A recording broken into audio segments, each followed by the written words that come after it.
Good morning.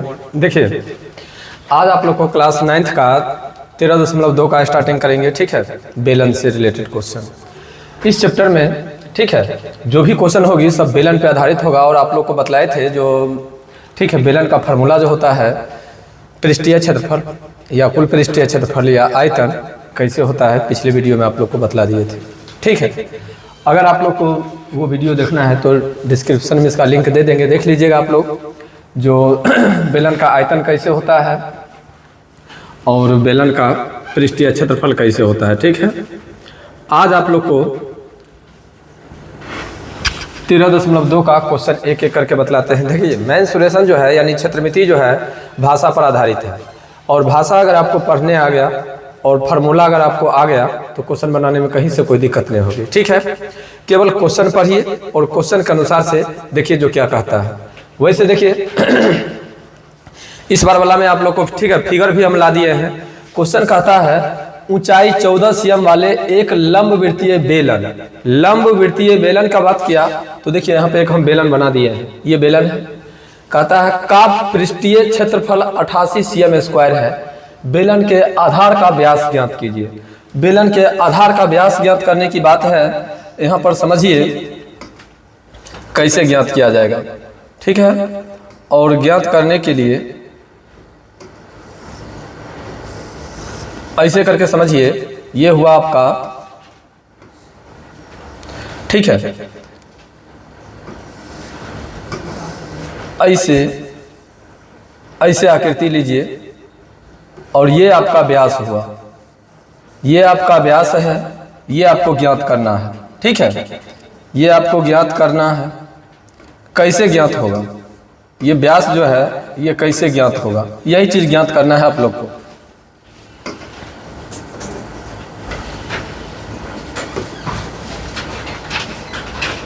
ठीक है, ये ज्ञात करना है। इसमें से आपको दिया हुआ है ऊंचाई, ऊंचाई जो है ये आपको दिया हुआ है 14 cm। ठीक है, ऊंचाई दिया हुआ है और पृष्ठीय क्षेत्रफल आपको 88 cm² ये भी दिया हुआ है। तो बेलन के आधार का पृष्ठीय क्षेत्रफल, तो देखिए बेलन के आधार का पृष्ठीय क्षेत्रफल का कोई फार्मूला नहीं होता है। ठीक है, होगा या तो बेलन का पृष्ठीय क्षेत्रफल, बेलन का पार्श्व पृष्ठीय क्षेत्रफल, बेलन का आयतन, ठीक है, शंकु का आयतन, यही सब होता है फार्मूला। तो यहाँ पर आपको दिया हुआ है वक्र पृष्ठीय क्षेत्रफल, यानी वक्र पृष्ठीय क्षेत्रफल का फार्मूला लागू कीजिए। जो ब्लैंक जाएगा वो ऑटोमेटिक निकल जाएगा। देखिए क्वेश्चन के अनुसार से क्वेश्चन कह रहा है आपका ऊंचाई 14 cm वाले एक लंबवृत्तीय बेलन का वक्र पृष्ठीय क्षेत्रफल दिया हुआ है। तो लिखेंगे बेलन का वक्र पृष्ठीय क्षेत्रफल, और आपको मालूम है बेलन का वक्र पृष्ठीय क्षेत्रफल होता है 2πr/h। तो 2πr/h कर दिए। 88 cm² दिया हुआ है तो 88 दे दिए। देखिए 2 है तो 2 दे दिए, पाई का वैल्यू दे दिए। r नहीं मालूम है तो r को छोड़ देते हैं। h मालूम है 14 तो 14 दे देते हैं। देखिए 14 दे दिए, पाई का मान दे दिए, r ब्लैंक है तो r ब्लैंक को छोड़ दिए, 2 है तो 2 दे दिए, 88 है तो 88 कर दिए, बस हो गया। अब काटना है इसको, काटिए। 7 एकम 7 और 7 दूनी 14। यहाँ पे लिख सकते हैं 88 बराबर 22 दूनी 44 दूनी 88 r। तो r बराबर हो जाएगा 88/88, कट गया 1। तो जब 1 निकला तो ये तो आपको त्रिज्या अगर मान लिया जाए, त्रिज्या आधा त्रिज्या होता है, अगर त्रिज्या मान लिया तो 1 निकल गया ना। तो अब कहता है व्यास निकालने के लिए, तो व्यास बराबर जो होता है ना, व्यास बराबर होता है आपको 2r। तो 2 दे दीजिए और r का वैल्यू 1 है तो 1 दे दीजिए, यानी 2 cm। और इस तरह आप लोग को पहला क्वेश्चन क्लियर हो गया। देखिए ठीक है, तो क्वेश्चन केवल पढ़ना आना चाहिए। अगर आपको क्वेश्चन पढ़ने आ गया तो क्वेश्चन बनाने में कहीं से कोई दिक्कत नहीं है। ठीक है, पहला क्वेश्चन आप लोग को बन करके तैयार है। देखिए क्वेश्चन कहा 14 cm वाले एक लंबवृत्तीय बेलन का वक्र पृष्ठीय क्षेत्रफल। जब वक्र पृष्ठीय क्षेत्रफल की बात होती है, ठीक है, तो वक्र पृष्ठीय क्षेत्रफल आपको होता है 2πr/h। और 2πr/h के फार्मूला पर बैठाते हुए इस क्वेश्चन को, ठीक है, आसानी से हल कर दिए। वैसे इस बार टोटल क्वेश्चन में आप लोग को ठीक है फिगर भी ला दिए हैं ताकि समझने में कोई दिक्कत ना हो, और पहला क्वेश्चन क्लियर हो गया आप लोग को। देखिए अब 2 नंबर क्वेश्चन कहता है धातु की एक चादर से 1 मीटर ऊंची और 140 cm व्यास के आधार वाली एक बंद बेलनाकार टंकी बनाई जानी है। इस कार्य के लिए कितने वर्ग मीटर, ध्यान दीजिएगा, कितने वर्ग मीटर चादर की आवश्यकता होगी। तो यहाँ पे आपको दिया हुआ है सेंटीमीटर में और वो दिया हुआ है मीटर में। तो जब मीटर में दिया हुआ है तो उसको भी आप, ठीक है, सेंटीमीटर में दिया हुआ है तो उसको भी आप लोग मीटर में चेंज कर लीजिए। देखिए आपको दे रखा है व्यास, तो व्यास दे रखा है आपको 140। देखिए 140 cm दिया हुआ है, ठीक है, और ऊंचाई आपको दिया हुआ है, ऊंचाई जो है ये दिया हुआ है 1 मीटर दिया हुआ है। कहता है व्यास के आधार वाली एक बंद बेलनाकार टंकी बनाई गई है, ये पूरा बंद है। इस कार्य के लिए कितने वर्ग मीटर चादर की आवश्यकता होगी। फिर पृष्ठीय क्षेत्रफल निकलेगा और पृष्ठीय क्षेत्रफल आप निकाल दीजिएगा। लेकिन सबसे पहले इसमें क्या करना है, जो थोड़ा व्यास दिया हुआ है cm में, तो इसको चेंज कर लीजिए, लिख लेते हैं टंकी का ऊंचाई, टंकी का ऊंचाई, और ऊंचाई आपको दिया हुआ है 1 मीटर, ठीक है। टंकी का व्यास देखिए व्यास दिया हुआ है 140 cm, तो त्रिज्या हो जाएगा आपको, त्रिज्या हो जाएगा 140/2, और ये तो cm में होगा और ये दिया हुआ है मीटर में, तो इसको भी चेंज कर लीजिए मीटर में। हो गया, 1 0 से 1 0 काट दीजिए, 7 दूनी 14 और 10 दूनी 20, ये हो गया 7/10। इसको लिख सकते हैं आप 0.7 मीटर। हो गया। अब कहता है इस कार्य के लिए कितने वर्ग मीटर चादर की आवश्यकता होगी। तो अब आप आराम से पृष्ठीय क्षेत्रफल निकाल दीजिए। लिखेंगे टंकी का पृष्ठीय क्षेत्रफल, और टंकी का पृष्ठीय क्षेत्रफल आपको हो जाएगा पाई r 2 पाई r h। तो देखिए 2 दे दीजिए, पाई का मान दे दीजिए, r में 0.7 दे दीजिए, और h में आपको दिया हुआ है 1, तो 1 दे दीजिए। देखिए 7 से 7 को काट दीजिए, आपको हो गया 22 दूनी 44 गुने 0.1 गुने 1, यानी 4.4 मीटर स्क्वायर।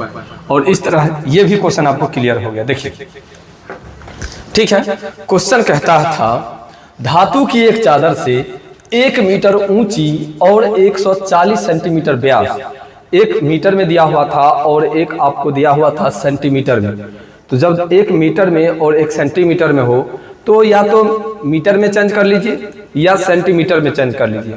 तो क्वेश्चन यहाँ पर कह रहा है वर्ग मीटर चादर की आवश्यकता होगी। वर्ग मीटर, अगर पृष्ठीय क्षेत्रफल निकालते हैं तो मीटर में निकालना है, इसलिए हम सेंटीमीटर को मीटर में चेंज कर लिए। तो 100 सेंटीमीटर बराबर 1 मीटर होता है। तो जब अगर सेंटीमीटर दिया हुआ है और अगर उसे मीटर में चेंज करना हो तो 100 से भाग कर देंगे। तो देखिए 140 तो आपको पहले से दिया हुआ है ना, तो जब भी अगर ये व्यास दिया हुआ है तो 140 में 2 से भाग करेंगे तो त्रिज्या निकल जाएगा, और फिर 100 से भाग करेंगे तो अब मीटर में निकलेगा। इसीलिए क्या किए, जो 140 में डायरेक्ट 200 से हम भाग कर दिए। ठीक है, और इस तरह आप लोग को ये निकाल दिए मीटर में। मीटर में निकल गया तो कहता है कितने मीटर चादर की आवश्यकता होगी, यानी पृष्ठीय क्षेत्रफल। ठीक है, अब पृष्ठीय क्षेत्रफल होता है 2 पाई आर एच, और 2 पाई आर एच बैठा करके, ठीक है, 2 दे दिए, पाई का वैल्यू दे दिए, त्रिज्या में आपको दिया हुआ 0.7, तो 0.7 तो 7 दे दिए, एच में 1 है तो 1 दिए, 7 × 7 फिर 7 1 7 कट जाएगा, लेकिन 0.1 है तो 0.1, 22 दूनी 44 को 0.1 से गुना करेंगे तो 4.4 हो जाएगा। और इस तरह ये क्वेश्चन आपको बन करके तैयार हो गया। देखिए ठीक है, अब हम चलते हैं 3 नंबर क्वेश्चन की ओर। देखिए 3 नंबर क्वेश्चन क्या कहता है। देखिए 3 नंबर क्वेश्चन, 3 नंबर क्वेश्चन को देखिएगा। कहता है धातु का एक पाइप, देखिएगा धातु का एक पाइप 77 cm लंबा है। ये जो है धातु का पाइप, ये आपको 77 cm लंबा है। अगर लंबा है तो पहले देखिए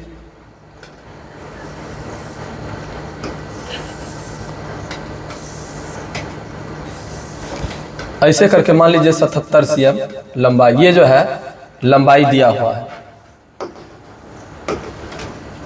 ये लंबाई आपको 77 cm दिया हुआ है। इसके एक अनुप्रस्थ काट का आंतरिक व्यास, आंतरिक व्यास का मतलब ये जो अंदर वाला देख रहे हैं ना, अंदर वाला, ये अंदर वाला का व्यास आपको दिया हुआ है 4 cm।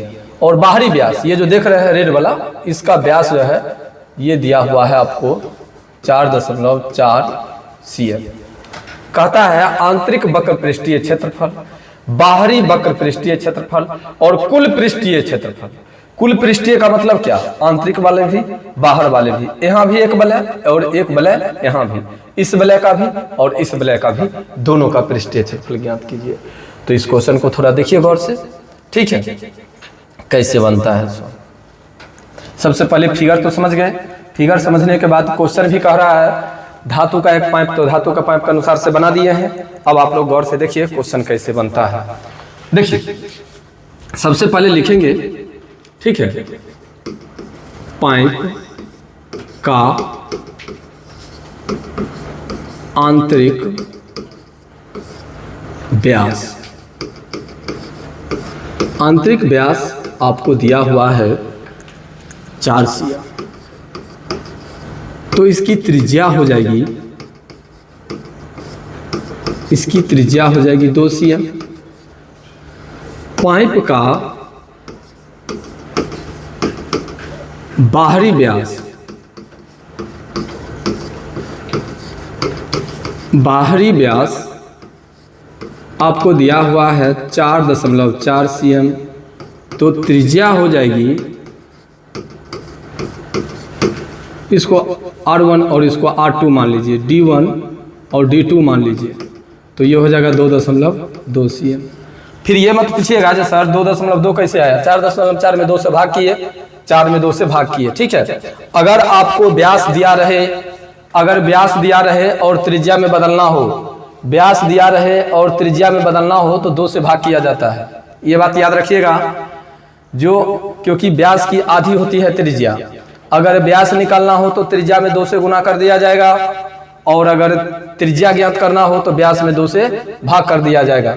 ऐसे भी समझ सकते हैं जो लेफ्ट हैंड राइट हैंड, अगर दायां पक्ष से बायां पक्ष होता है तो जो गुना में रहता है वो भाग में परिवर्तित हो जाता है, और जो भाग में रहता है वो गुना में परिवर्तित हो जाता है। चाहे जैसे समझिए, और ऐसे एकदम नॉर्मली समझ लीजिए, जो व्यास में अगर 2 से भाग करेंगे तो त्रिज्या प्राप्त होगी, ठीक है। तो यहाँ पे भाग नहीं दिए हैं, डायरेक्ट 4 में 2 से भाग किए तो 2, 4.4 में 2 से भाग किए तो आपको 100 नहीं किए हैं, बट वही है। अब देखिए ये दिया हुआ है, और एक चीज और दिया हुआ है आपका, पाइप की लंबाई, पाइप की लंबाई आपको दिया हुआ है, ठीक है। लंबाई मतलब यहाँ पर h समझ लीजिएगा, ये तीनों चीज दिया हुआ है। बउआ जब तीनों चीज दिया हुआ है तो कहता है तुम्हें आंतरिक वक्र पृष्ठीय क्षेत्रफल, बाहरी वक्र पृष्ठीय क्षेत्रफल, तो ये दोनों सेम फार्मूला होगा, यहां पर लिख देंगे, ठीक है।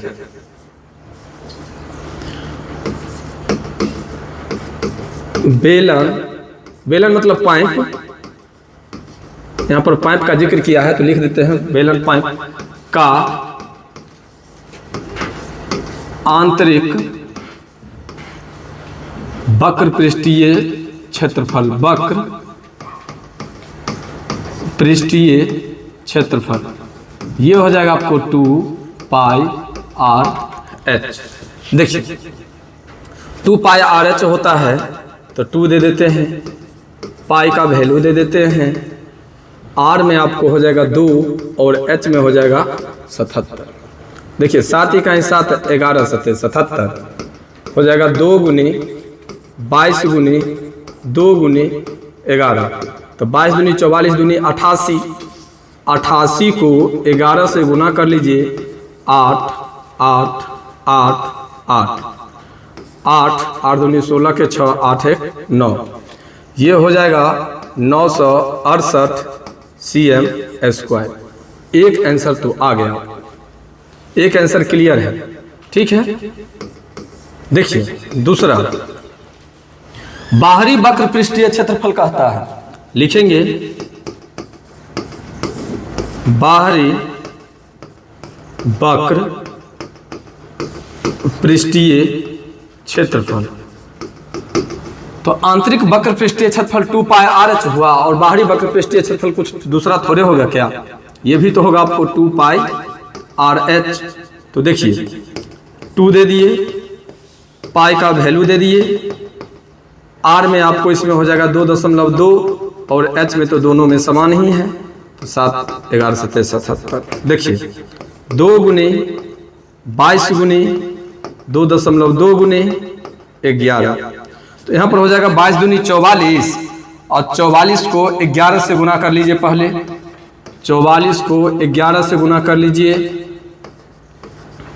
हो जाएगा 4 4 4 8 और ये 4, इसमें आप 2.2 यानी पहले 22 से गुना कर लीजिए, बाद में दशमलव बैठा लीजिएगा। देखिए 4 दूनी 8 8 दूनी 16 4 दूनी 8 1 9, उसके बाद फिर 4 दूनी 8 8 दूनी 16 4 दूनी 8 1 9, 8 8 6 14 के 4 हाथ में 1, 10 6 16 के 6 हाथ में 1, 9 1 10, 2 अंक, 1 अंक के बाद दशमलव था ना, तो 1 अंक के बाद दशमलव बैठा दीजिए। और इस तरह 10 64.8, इसको सीओ लिख सकते हो, कोई दिक्कत नहीं है, cm स्क्वायर। और ये आपको दूसरा भी आंसर निकल गया, ठीक है। 2 आंसर तो निकल गया। जो क्वेश्चन कहता था जो आंतरिक वक्र पृष्ठीय क्षेत्रफल निकालिए, तो आंतरिक वक्र पृष्ठीय क्षेत्रफल निकल गया। बाहरी वक्र पृष्ठीय क्षेत्रफल कहता है तो बाहरी वक्र पृष्ठीय क्षेत्रफल निकाल दिए। अब कहता है कुल पृष्ठीय क्षेत्रफल। कुल का मतलब थोड़ा समझिए, कुल का मतलब कि पहले बाहर वाला भी और अंदर वाला भी, फिर यहां पर जो लग रहा है उसका भी, और जो यहां पर लग रहा है उसका भी, पूरे का निकालना है। तो देखिए इसके लिए यहां पर लिखेंगे कुल पृष्ठीय क्षेत्रफल, कुल पृष्ठीय क्षेत्रफल। अगर कुल पृष्ठीय क्षेत्रफल कहता है निकालने के लिए, तो देख लीजिए, एक तो आपको निकला हुआ है 968, एक निकला हुआ है आपको 1064.80, उसके बाद वलय है। वलय का अगर कहा जाए तो यहां पर ले लीजिए पाई ऊपर वाला, ठीक है, r square plus r square, फिर नीचे में पाई आर स्क्वायर जोड़ आर स्क्वायर, ठीक है। तो अब चलते हैं ऐसे करके यहाँ पे पहले ऐड कर लेते हैं। देखिए 1064.80 में 968 को जोड़ लीजिए, 0 8 8 4 12 के 2 हाथ में 1, 6 दूनी 12 13 के 3, 9 1 10 के 0 हाथ में 1 2, 2032.80 आया पहले इधर का, 2032.80 अब प्लस। देखिए पाई ये वलय का है, पाई क्वेश्चन मार्क क्या माइनस होगा, ये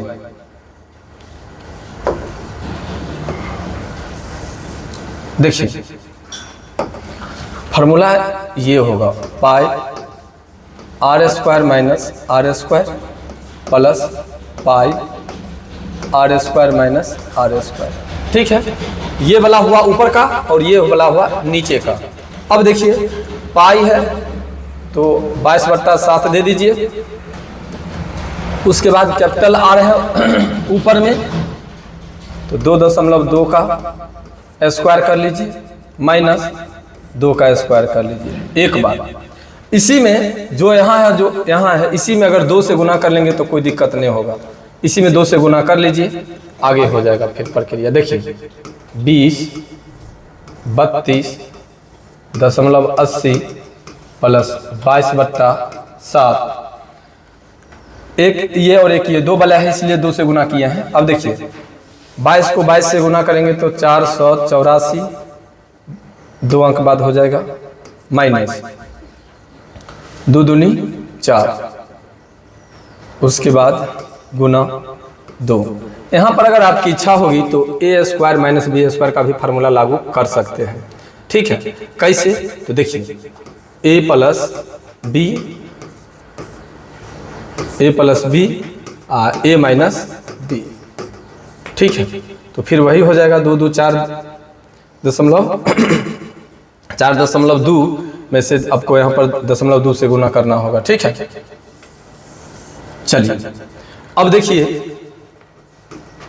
20/32.80 जोड़ 22/7 गुने 4.84 में से -4 को करेंगे तो ये होगा 0.84 गुने 2। अब कटने वाला है, काट दीजिए, 7 × 7, 7 × 7, 7 दूनी 14 हो गया।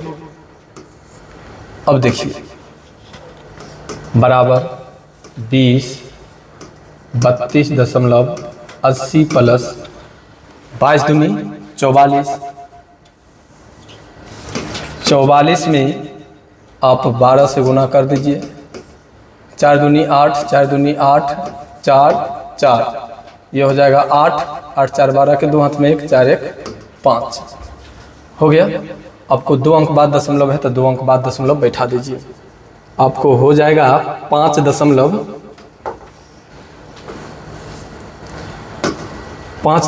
हो जाएगा 2, 5.2। अरे भाई यहाँ भी ना वलय है तो 2 गो वलय यहाँ पर और 2 गो वलय यहाँ पर, फिर इसमें 4 से भी होगा गुना। अच्छा देखते हैं, एक मिनट, देखिए तो आपको आया 5.28 हो गया। अब क्या करेंगे, जोड़ देंगे। ठीक है, देखिए आपको है 20/32.80 में 5.28 को जोड़ देना है। तो देखिए 0 8 2 10 के 0 हाथ में 1, उसके बाद 5 2 7 1 8 3 0 2। ठीक है, 2 अंक बाद दशमलव है तो 2 अंक बाद दशमलव कर लीजिए। और इस तरह आप लोग का क्वेश्चन, ठीक है, ये भी बन करके तैयार हो गया है। देखिए क्वेश्चन जो है एक बार देखिएगा, थोड़ा ये क्वेश्चन बड़ा है। ठीक है, बड़ा क्या रहेगा, क्वेश्चन तो है वही, लेकिन थोड़ा देखिए आपको आकृति सबसे पहले समझना है। आकृति जो है एक आंतरिक व्यास है और एक बाहरी व्यास दिया हुआ है। जब 2 व्यास दिया हुआ है इसका मतलब, ठीक है, मोटाई होगा उसमें। और पाइप में आप लोग भी जानते हैं जो मोटाई होती है। ठीक है, बर्तन भी आप लोग खरीदते होंगे, हर एक माल वाला तो देखे होंगे, लिखा रहता है। कोई भी चीज़ लीजिएगा तो 100 रुपया, मतलब थोड़ा बड़ा रहता है उसमें पतला रहता है चादर, और जो छोटा रहता है उसमें मोटा चादर रहता है, लेकिन रहता है उतना ही रहता है। तो उस बीच में जो मोटाई होती है ना, वो मोटाई के रूप में ये है। तो देखिए क्वेश्चन कहता है धातु का एक पाइप 77 cm लंबा है, जिसका अनुप्रस्थ काट का आंतरिक मतलब व्यास दिया हुआ है 4 cm और बाहरी व्यास दिया हुआ है 4.4 cm। तो ज्ञात करना है आपको, ठीक है, आंतरिक वक्र पृष्ठीय क्षेत्रफल, बाहरी वक्र पृष्ठीय क्षेत्रफल और कुल पृष्ठीय क्षेत्रफल। तो याद रखिएगा, आंतरिक वक्र पृष्ठीय क्षेत्रफल का मतलब होता है 2πr/h, यानी वक्र पृष्ठीय क्षेत्रफल बेलन का जो होगा वही होगा। उसके बाद कह रहा है आपका क्वेश्चन, ठीक है, बाहरी वक्र पृष्ठीय क्षेत्रफल, तो बाहरी वक्र पृष्ठीय क्षेत्रफल भी वही होगा जो आंतरिक होता है। उसके बाद कहता है कुल पृष्ठीय क्षेत्रफल, तो कुल में तो बाहर वाला अंदर वाला जो है तो वो जुटेगा ही। उसके बाद देख लीजिए आकृति को केवल समझिए, यहाँ पर एक वलय बन रहा है और एक यहाँ पर वलय बन रहा है, तो 2 वलय बन रहा है, तो दोनों वलय का पृष्ठीय क्षेत्रफल को ऐड कर लिया जाएगा। समझ गए। और वलय का क्षेत्रफल होता है आपको पाई ब्रैकेट में capital R² minus small r²। अब कहेंगे सर आपने तो कहीं पर लिखा ही नहीं कैपिटल आर स्क्वायर और स्मॉल आर स्क्वायर। तो देखिए बड़ा वाला जो होगा वो कैपिटल आर स्क्वायर होगा और छोटा वाला जो होगा वह स्मॉल आर स्क्वायर होगा। और इस तरह आप लोग को ये क्वेश्चन भी बन करके तैयार हो गया। ठीक है, अब देखिए अगला क्वेश्चन इसका। ठीक है, अब हम अगला क्वेश्चन आप लोग को बतलाने के लिए जा रहे हैं 4 नंबर क्वेश्चन। ठीक है, ऐसे ही जैसे अभी बना हुआ है क्वेश्चन, आप लोग क्या करेंगे, अगर पहले तो अभी पढ़ा रहे हैं, अभी समझ में आ जाना चाहिए। अगर समझ में आ गया तो खुद बनाइए, अगर नहीं समझ में आया तो 2 बार 3 बार 4 बार करके वीडियो देखिए। ठीक है, फिर भी अगर नहीं समझ में आए, उतारना अगर हो तो ऐसे करके वीडियो को रोक दीजिए, रोक करके और उतार लीजिए। ठीक है, और आप लोग को भी अगर अच्छा लग जाए तो अपना दोस्त को भी बतला दीजिए और चैनल को सब्सक्राइब करवा दीजिए दोस्त से भी। देखिए अब 4 नंबर क्वेश्चन की बारी है। 4 नंबर क्वेश्चन यही है, क्या कहता है सो देखिए। एक रोलर का व्यास 84 cm दिया हुआ है। देखिए ये रोलर है, इस रोलर का व्यास दिया हुआ है। देखिए व्यास दिया हुआ है, यहां पे कहता है व्यास, तो व्यास को ऐसे ले लीजिए। व्यास दिया हुआ है 84, तो लिख दीजिए 84 cm। लंबाई दिया हुआ है, लंबाई ये हुआ। ठीक है, लंबाई ये है, तो ये दिया हुआ है आपको ये, और ये दिया हुआ है आपको 120, तो 120 cm दे दीजिए। ठीक है, हो गया ये 84 और 120। अब कहता है एक खेल के मैदान को एक बार समतल करने के लिए 500 चक्कर लगाने पड़ते हैं रोलर को। तो खेल के मैदान का मीटर स्क्वायर में क्षेत्रफल ज्ञात कीजिए। देखिए फिर क्वेश्चन को समझिएगा, क्वेश्चन यहां पर कह दिया मीटर स्क्वायर में, तो ये दिया हुआ है सेंटीमीटर में। ठीक है, देखिएगा हमारे बाकल स्टूडेंट को। ठीक है, 84 सेंटीमीटर दिया हुआ है और लंबाई दिया हुआ है। ठीक है, तो लंबाई और ये व्यास को दोनों को चेंज कर देंगे, पहले मीटर में और मीटर में चेंज करके। ठीक है, उसके बाद आगे बनाएंगे क्वेश्चन को। कुछ कहें क्या? तो पढ़िए ना मन से। देखिए दिया हुआ है, लिखेंगे ब्लैक कलर है ना, कलर ये ले लेते हैं। चलिए लिखते हैं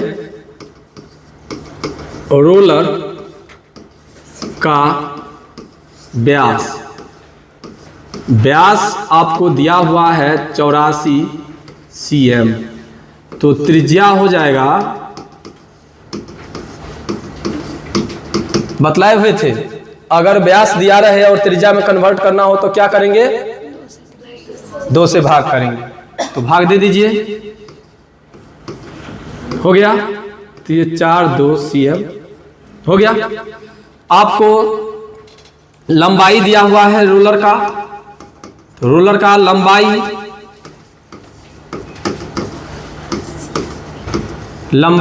यानी h आपको दिया हुआ है 120 cm। ठीक है, तो 120 सेंटीमीटर। अब देखिए कहता है मीटर स्क्वायर में चेंज करने के लिए, तो जब मीटर स्क्वायर कहेगा चेंज करने के लिए, तो मीटर में चेंज करने के लिए 100 से भाग, इसमें भी 100 से भाग, हो गया। अब चलिए, एक खेल के मैदान को एक बार समतल करने के लिए 500 चक्कर लगाने पड़ते हैं। खेल के मैदान का मीटर स्क्वायर में क्षेत्रफल ज्ञात कीजिए। तो लिख लीजिए पहले रोलर का पृष्ठीय क्षेत्रफल।